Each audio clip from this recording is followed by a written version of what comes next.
Kopi merupakan salah satu komoditas yang besar di Indonesia. Indonesia sendiri menduduki peringkat ketiga dunia untuk negara penghasil kopi terbanyak.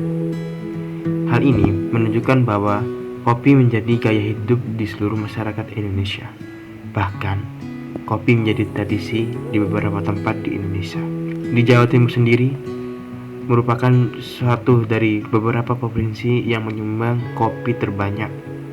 Jawa Timur sendiri menduduki peringkat kelima di Indonesia dengan kurang lebih 89.894 hektar perkebunan kopi. Salah satu kota penghasil kopi adalah Bondowoso. Bondowoso sendiri telah eksis dalam komoditas kopi sejak lama, bahkan sebelum masa kemerdekaan.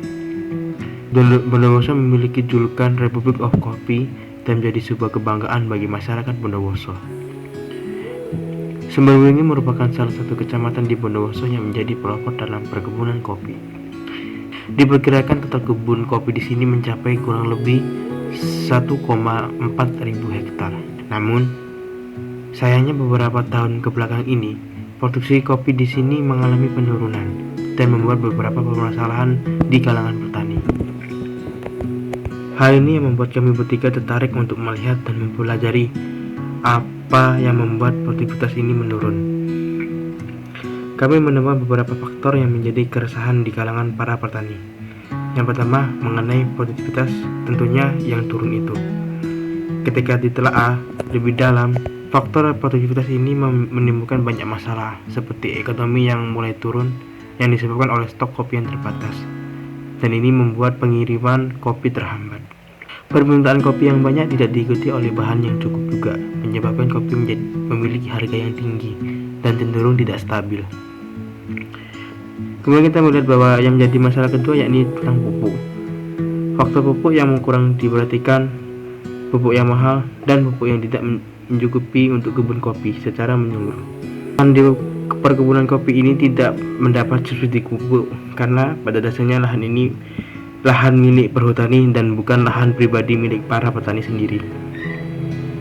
Dari kedua hal ini kami mencoba inisiatif untuk mencari alternatif dengan membuat pupuk organik cair dan pupuk semi cair. POC ini juga dapat mengurangi permasalahan limbah kopi, khususnya limbah kulit kopi yang tidak termanfaatkan, sehingga limbah tersebut menjadi lebih manfaat. Setelah kami melakukan observasi dan pengamatan, kami merancang sebuah pelatihan untuk membantu menyelesaikan masalah yang ada.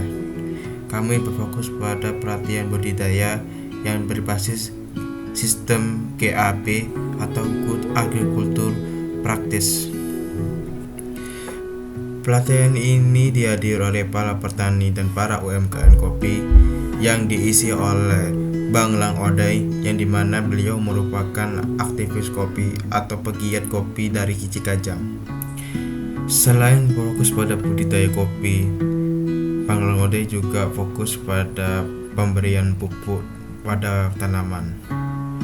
Hal ini karena menyangkut dari kebutuhan pupuk yang memang dinilai sangat kurang di dalam perkebunan Sumberwingi ini.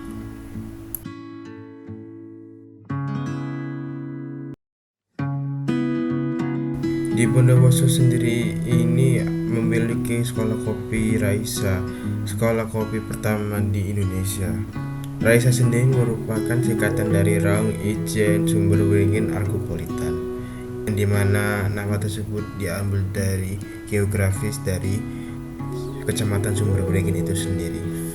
Program yang akan dirancangkan oleh sekolah Raisa adalah pelatihan kopi dari hulu sampai ke hilir, mulai dari budidaya, pelatihan mengenai pengeringan, pelatihan mengenai jenis kopi, pelatihan mengenai pengolahan kopi, pasca panen kopi, hingga pelatihan barista.